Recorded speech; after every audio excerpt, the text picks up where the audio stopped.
One day বিশ্বকাপের পর এবার টি-20 বিশ্বকাপেরও ফাইনালে টিম ইন্ডিয়া। সেমিফাইনালে ইংল্যান্ডকে দুর্মুশ করে বছর 2 আগের বদলা নিলেন রোহিত শর্মারা। 68 রানে জয়ী ভারত। এই নিয়ে তৃতীয়বার টি-20 বিশ্বকাপের ফাইনালে পৌঁছল মেন ইন ব্লু ব্রিগেড। 2007 সালের পর আরও একবার টি-20তে বিশ্বসেরা হওয়ার হাতছানি ইতিমধ্যেই স্বপ্ন দেখতে শুরু করে দিয়েছেন দেশের আপামর ক্রিকেট প্রেমীরা। শনিবার ফাইনালে দক্ষিণ আফ্রিকার মুখোমুখি ভারত। এই প্রথমবার দুটো অপরাজিত দল ফাইনালে প্রতিদ্বন্দ্বিতা করবে। লোকসভা ভোটের পর প্রথমবার ভারতে এসে ফের মোদী সরকারকে বিঁধলেন নোবেলজয়ী অর্থনীতিবিদ অমর্ত্য সেন। এবারে নির্বাচনে বিজেপি দেশ জুড়ে রাম মন্দির ইস্যুতে হাওয়া তুললেও শেষ অবধি তা পক্ষে যায়নি তাদের। অযোধ্যা যে লোকসভা কেন্দ্রের মধ্যে পড়ে সেই ফৈজাবাদেও বিজেপি হেরেছে। এই প্রেক্ষাপটে অমর্ত্য সেন বলেন, ভারতবর্ষ যে হিন্দু রাষ্ট্র নয় এ বিষয়ে ভারতীয় ভোটাররা তাদের মতামত জানিয়েছেন। ভারতবর্ষ যে হিন্দু রাষ্ট্র নয় এ বিষয়ে ভারতীয় ভোটাররা তাদের মতামত জানিয়েছেন এবং মতামতটা সেই পরিবর্তনের বিরোধী। তৃতীয়বার ক্ষমতা এলেও এই প্রথমবার ম্যাজিক ফিগার 272-এর ধারে কাছে পৌঁছতে পারেননি নরেন্দ্র মোদী। সরকার করতে হয়েছে শরিকদের কাঁধে ভর করে। এই প্রেক্ষাপটে লোকসভা ভোটের পর প্রথমবার ভারতে এসেই নাম না করে নরেন্দ্র মোদীকে বিঁধলেন নোবেলজয়ী অর্থনীতিবিদ অমর্ত্য সেন। আমরা ভারতবর্ষকে গান্ধী, রবীন্দ্রনাথ, সুভাষচন্দ্র বোস এদের সবার সঙ্গে এক মন মিলিয়ে চলতে পারি সেরকম একটা প্রচেষ্টার প্রয়োজন দরকার। এটা বোধহয় ভারতীয় ভোটাররা জানিয়েছেন এবং সেটা আমাদের মানতেই হবে। যদি এই মুহূর্তে সেটা খুব মানা হচ্ছে বলা যাবে না।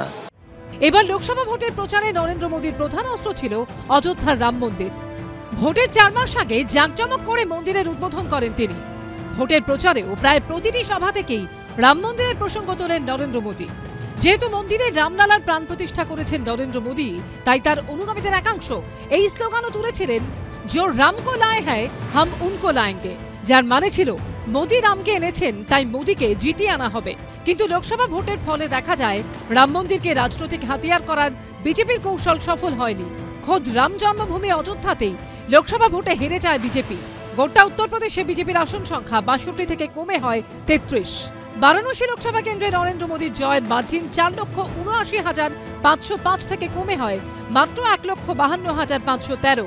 শুধু এই নয়, বিশিষ্ট বিখ্যাত মন্দির আছে দেশের এমন 26টি লোকসভা কেন্দ্রের মধ্যে এবার 11টিতে পরাজিত হয় বিজেপি।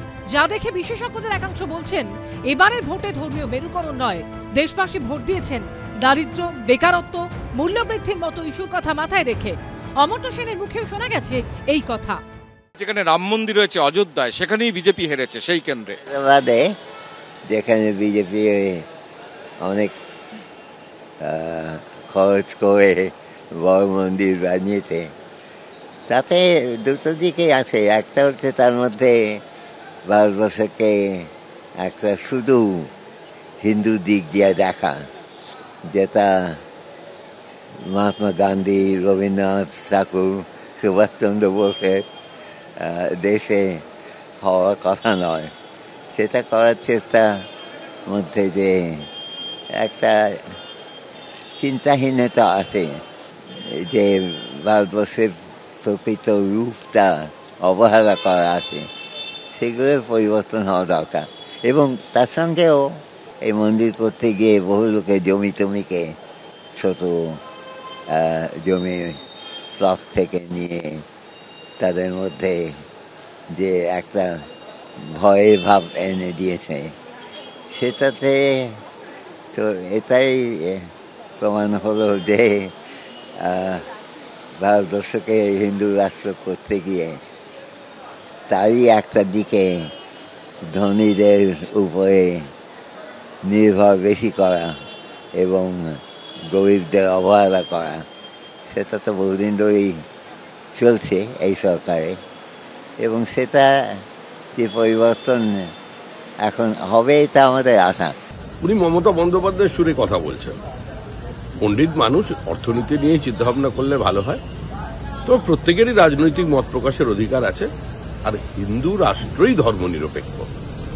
ধর্মনিরপেক্ষতা যদি কোথাও থেকে থাকে, বহুত্ববাদ যদি কোথাও থাকে, মত প্রকাশের অধিকার যদি কোথাও থাকে, যে যার নিজের মতো করে নিজের উপাসনা পদ্ধতি বেছে নেওয়ার অধিকার যদি কোন সমাজে থাকে, সেটা হিন্দু সমাজের মধ্যেই আছে। ভোটের হারজিতের কারণ নিয়ে কাটাছেঁড়া চলবে, কিন্তু সাধারণ মানুষের কি হবে? চাকরি কোথায়? জিনিসপত্রের দাম কবে কমবে? শিক্ষায় দুর্নীতি কবে বন্ধ হবে? এইসব প্রশ্ন দেশের সব রাজ্যে সমান গুরুত্বপূর্ণ। কৃষ্ণেন্দু অধিকারী ও বিজেন্দ্র সিংহর রিপোর্ট, এবিপি আনন্দ।